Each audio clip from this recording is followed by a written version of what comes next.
ये कहानी एक छोटे से गांव की है, जहां रहने वाली सीमा नाम की लड़की अपने परिवार के साथ रहती थी।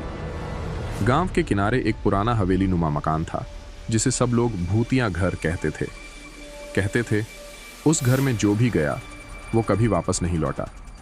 सीमा को ऐसी बातों पर यकीन नहीं था, लेकिन गांव के लोग उस जगह से हमेशा दूर रहते थे। रहस्यमयी दस्तक। एक रात जब सीमा पढ़ाई कर रही थी, तभी दरवाजे पर धीमी दस्तक हुई। घड़ी रात के ठीक 12 बजा रही थी।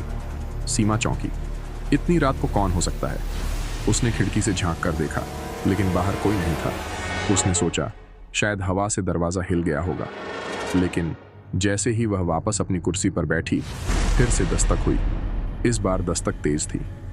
अब सीमा ने डरते हुए दरवाजा खोला। बाहर सिर्फ अंधेरा था। ठंडी हवा का झोंका उसके चेहरे से टकराया और दूर कहीं उल्लू की आवाज गूंज उठी। आवाजें और परछाएं। सीमा ने दरवाजा बंद किया और अंदर आ गई, लेकिन उसके दिल की धड़कन तेज हो चुकी थी। उसने सोने की कोशिश की, पर बार बार उसे ऐसा लग रहा था कि कोई खिड़की के पास खड़ा है। उसने देखा, खिड़की के बाहर एक परछाई थी। कौन है वहां?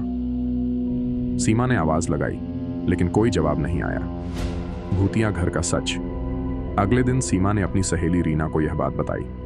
रीना ने कहा, शायद यह दस्तक उस भूतिया घर से जुड़ी हो।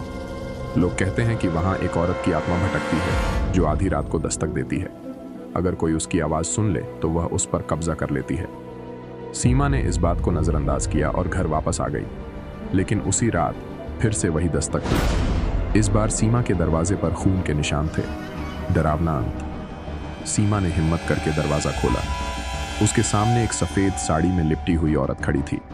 उसका चेहरा काला और आंखें लाल थीं।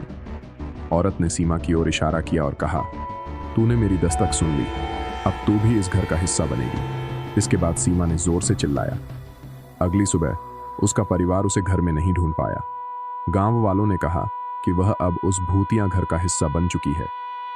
कहानी का सबक यह है कि कभी कभी जो चीजें हमें सामान्य लगती हैं, उनके पीछे छिपा रहस्य जानलेवा हो सकता है। क्या आप अगली बार दस्तक सुनने पर दरवाजा खोलने की हिम्मत करेंगे? डर की दस्तक। अगली कहानी के साथ फिर मिलेंगे।